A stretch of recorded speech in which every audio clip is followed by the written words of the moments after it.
Chères auditrices, chers auditeurs, bonjour. Je suis très heureux aujourd'hui d'accueillir Christine Garrigue, qui était déjà venue il y a quelque temps nous parler un petit peu du métier qu'est la profession des infirmiers et des infirmières. Vous avez exercé pendant 17 ans le métier d'infirmière à domicile, donc là on sait de quoi on parle, hein, parce que des professions médicales et surtout du sujet qu'on va parler après, la coordination des professionnels. L'un fait dans son coin un petit peu sa façon, pratique sa façon, sans être obligatoirement en relation avec les autres professionnels, que ce soit entre professions médicales, que ce soit entre professions paramédicales ou entre les deux. Donc il y a un besoin réel qui est une coordination, c'est bien ça. En effet, on se rend bien compte que la coopération professionnelle est indispensable à l'heure actuelle, tant dans les structures qu'à domicile, ou en ville comme en secteur rural. Les travaux sont en cours. Les coopérations professionnelles, que ce soit entre professionnels, comme vous le disiez vous-même, ou même en intra-professionnel, ou entre paramédicaux, ou entre médecins eux-mêmes,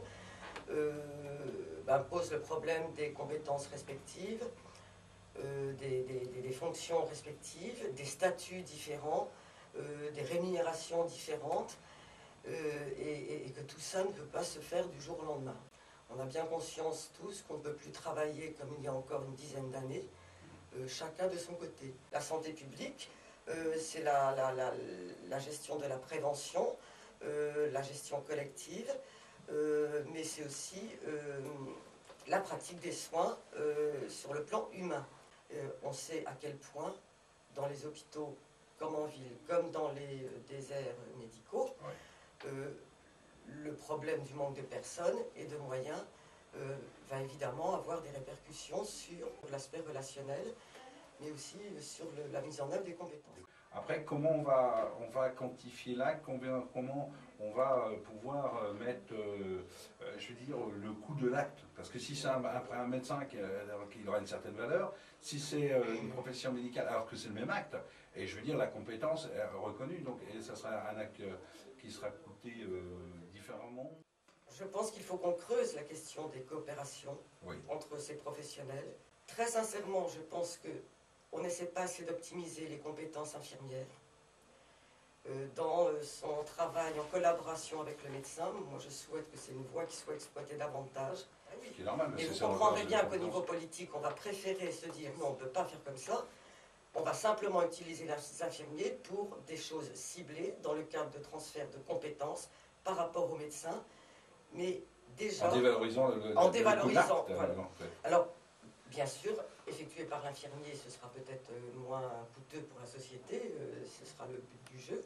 Et après l'acte, il risque d'être valorisé automatiquement. Imaginons pour le même acte, il va coûter, on va dire, 10 € pour un praticien, un médecin.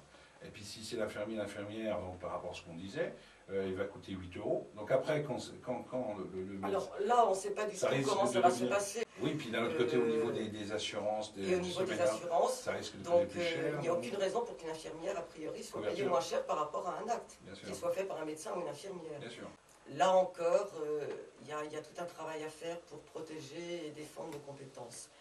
Et malheureusement, ce qui manque à la profession infirmière, très sincèrement, c'est sa diversité, sa représentativité au niveau politique.